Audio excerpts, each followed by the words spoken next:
Okay, this little guy is really trashed right now, but we're going to groom him. We're going to get him all ship-shape. You really won't even recognize him next time you see him, as he won't look like this anymore. So I think the first thing to do is to break up some of these mats here and scissor through some of them. That's probably the best way to do this. Okay, here we are, all brushed out. As you can see, he's looks much better than he did a few minutes ago. And he's ready for his bath and defleeing. His coat's kind of thin now. We can just hope it just grows back. We had to use a lot of tools on him, including this brush. Has thicker spines, thicker bristles. Both of those brushes. This tool, which is great for Pomeranians, and pulling out mats and undercoat that's matted, and then this pair of scissors. So that's what it took to get his hair combed out. So now he's going to get a bath.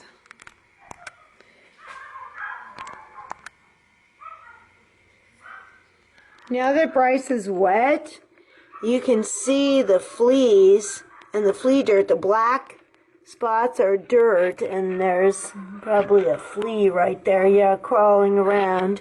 So you don't want to wet a dog down too much who's full of fleas. You want to mostly get the soap on them because the fleas can't get through the soap too easily.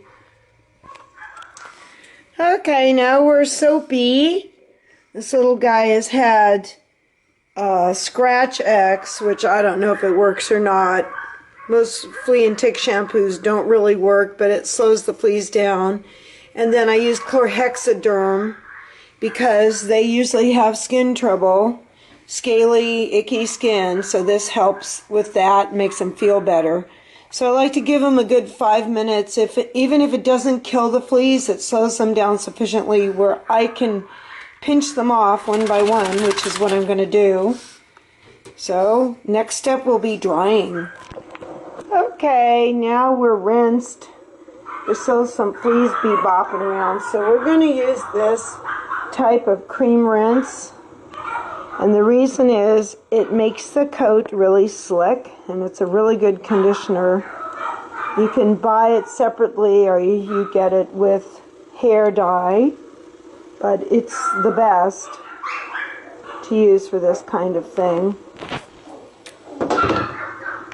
Okay, now we're rinsed and cream rinsed, and a lot of the fleas are gone, but there's still some left, especially around his feet and legs. I don't know if you can see them, but they pretty much go everywhere.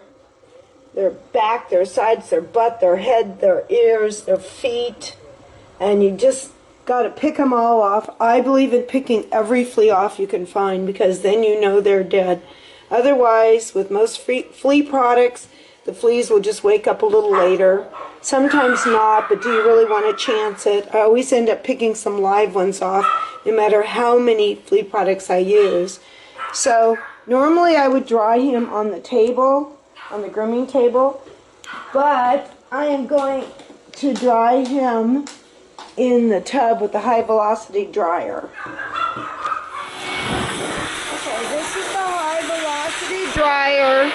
It's very noisy in the bathtub, but what it does do, it can blow a lot of the fleas out of the coat, and you'll see them in the tub, and you can wash them down the tub.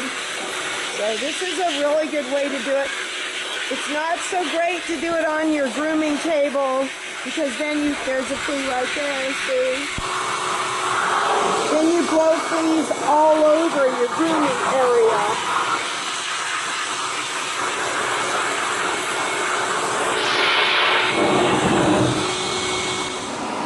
The best way to look for fleas is with a blow dryer, because you can point anywhere, part the hair, the fleas really can't hide. So this is a very effective way to look for fleas.